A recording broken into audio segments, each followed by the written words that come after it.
उस दिन सर मैं बदकिस्मती ये कि मैं ड्यूटी पर गया था, तो सवेरे में बीबीसी से न्यूज़ आई कि नाड़ी मार्ग में एक सानिया हुआ, रात को मिलिटेंट आए, उनने वहाँ से पंडितों को घर से निकाला और बेदर्दी से उनको पहले मार डाल शहीद किया वहाँ पर। जब हमने न्यूज़ सुनी फिर हम वहाँ दौड़े, तो और फिर वहाँ तो नरसंहार हुआ था, वहाँ तो कुछ था नहीं। पहले जब मिलिटेंट आए थे उनने पहले उनको पुलिस को कैप्चर किया, उनके गन छीन लिए, फिर उनको साथ लेके पुलिस को साथ लेके और घरों की शिनाख्त करा के फिर घरों में घुस गए। उनकी खिड़कियां, वो सोई थी उस वक्त। उस दिन मैच था शायद ऑस्ट्रेलिया इंडिया का था कि पाकिस्तान इंडिया का था। इंडिया ने मैच जीत लिया। जब उनका पहला यही लफ्ज़ था कि आपने मैच जीता ना, आज हम आपको जिताएंगे। आ गए तो दरवाजे खिड़कियाँ विड़कियाँ तोड़ के अंदर ज़बरदस्ती घुस गए। तो फिर उनको दो बंदों ने बाहर निकाला गन पॉइंट पर। फिर जो दो तीन बंदे और थे उन्हें लूट पाट किया, संदूक तोड़े, जो किसी का सेब था उनका, किसी का एफडीआर था, किसी का सोना था, सब लूट ले गए।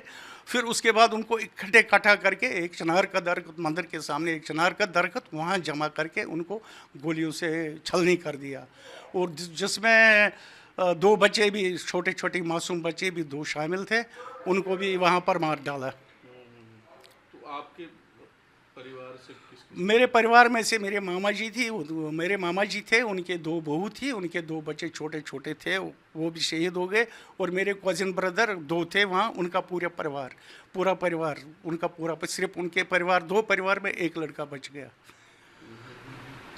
तो अब इतने साल हो गए हैं, अभी कुछ केसेस को खोला गया है, जैसे सरला भट्ट का केस खोला है, और ये वंधामा में भी इसी तरीके का एक मैसेकर, उसको भी इन्वेस्टिगेशन के लिए अब खोला गया है। किस तरह देखते हैं आप? दे रहा है दुरुस्त है। अगर गवर्नमेंट कुछ करती, अगर चाहती, 35 साल से हम इस वक्त मुसीबत की ज़िंदगी काट रहे हैं। आप देखो कितनी मुसीबत। हम चिनार के दरख्त, ठंडा पानी पीने वाले, चिनार के दरख्त का हवा लेने वाले, अब इस आपको पता कितनी गर्मी में हम सह रहे हैं, जी रहे हैं।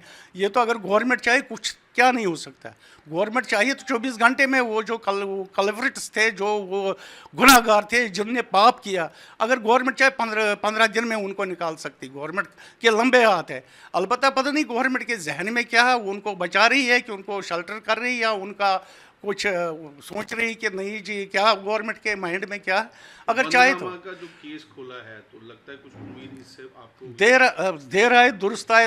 उम्मीद है तो उम्मीद पर दुनिया कायम है। अब भगवान जानता है, जिस तरह नाड़ी मारा का भी पहले केस खोला था, फिर उसको वेटिंग में रखा, फिर कोर्ट में फैसला दिया कि वेटिंग में रखो। क्या पता वेटिंग में फिर भी रखेंगे, तो क्या पता। इन्वेस्टिगेशन हो रही है अभी, जिस तरह कुछ एक केस में कोर्ट में सजा भी, मतलब उसमें केस हो गया है शुरू कोर्ट में। भगवान करे उनको सद्बुद्धि दे, जो गुनाहगार उनको सजा दे।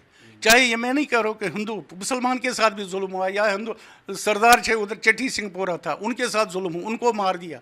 जिसने गुनाह किया उसको गुनाह का सज़ा मिलना चाहिए। क्या वो उससे एक पाप करके, अगर भगवान इंसान को सोच समझ के बनाता है, वही मारता भी। अगर आप इंसान को नहीं बना सकते हो, मारते कैसे हो? आपको किससे राइट दिया? कौन सा राइट है आपको? आप इंसान को गोली से उड़ा देते हो, चाहे कोई भी हो। उसमें ये नहीं है कि मतलब कश्मीरी पंडित है, आपको कौन सा राइट, आप उनको मारते हो? तो अगर आप जिंदा नहीं कर सकते हो, मारते हो कैसे? अलबत्ता अगर इंसाफ मिलना चाहिए, हर किसी को इंसाफ मिलना चाहिए। देरी नहीं होनी चाहिए, कोताही नहीं होनी चाहिए। कितनी देर हम पिसते रहेंगे, कितनी देर हम माजिर रहेंगे अपनी ही यूनियन टेरिटरी में, कितनी देर हम माजिर जिंदगी बसर करेंगे। ये केस खुल रहे हैं, आपको है उम्मीद कि नादी मर्ग में भी इंसाफ होगा? उम्मीद पर तो दुनिया कायम है। अलबत्ता एक बात है, तो अगर गवर्नमेंट चाहिए, बड़ी बात नहीं है। अगर नहीं चाहिए तो हम तो ऐसे जैसे कि 36 साल में कुछ नहीं हुआ, तो आगे क्या हो? हमें क्या उम्मीद रखेंगे? जब 35-36 साल हमें हुए, यहाँ 36 साल में कुछ नहीं हुआ। बंधामा वाला भी केस अब खोला है, उस पर भी इन्वेस्टिगेशन शुरू हो गई है। हम शुक्रिया करते गवर्नमेंट, अगर उनको ये सद्बुद्धि आई, अगर उन्हें केस खोला, उनको करना चाहिए। उसमें जल्दी उसके तहत, केस के तहत तक पहुँचना चाहिए, उसका समाधान करना चाहिए। वो जो पापी लोग हैं, जो कातिल लोग हैं, उनको सामने बेनकाब करके सामने लाना चाहिए।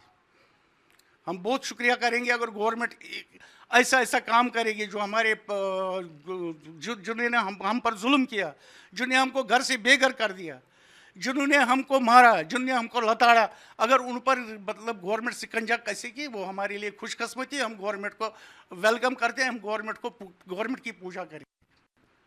तो ज़रूरी है कि आपका आज भी देख रहा हूँ कि इतना दर्द है आज भी आपके अंदर, वो छोटे छोटे बच्चों को मारा गया, आपके भाइयों को मारा गया। दर्द किसको नहीं रहेगा?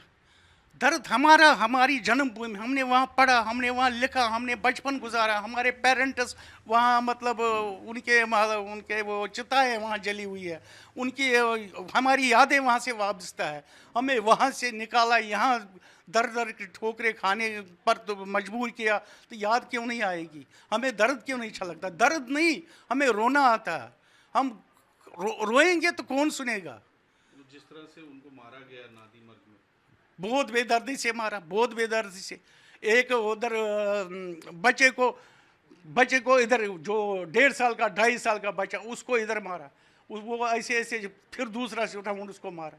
जो 2 साल के बच्चे को मारा वो समझो वो इंसान है कि हैवान है? इससे दर्द। उनको अब सजा मिलेगी? सजा तो गवर्नमेंट चाहे तो सजा मिलनी चाहिए। गवर्नमेंट से इस्तेदा करते हैं हम, सेंट्रल गवर्नमेंट से इस्तेदा करते हैं, स्टेट गवर्नमेंट से आप इकट्ठे हो जाओ, कम से कम तो उनको गुनाहगारों को तो निकालो। 36 साल से कहाँ बैठे हो, किस गुफा में बैठे हैं? वो घूम रहे हैं, ऐश कर रहे हैं, मतलब खा रहे हैं, पी रहे हैं, मारदाड़ करके, तो ऐश की ज़िंदगी, पैसा भी उनके पास, गाड़ियाँ उनके पास, सब कुछ उनके पास है। तो जो सफ़र कर रहा है वो तो सफ़र कर रहा है। मिलना चाहिए, इंसाफ तो मिलना चाहिए।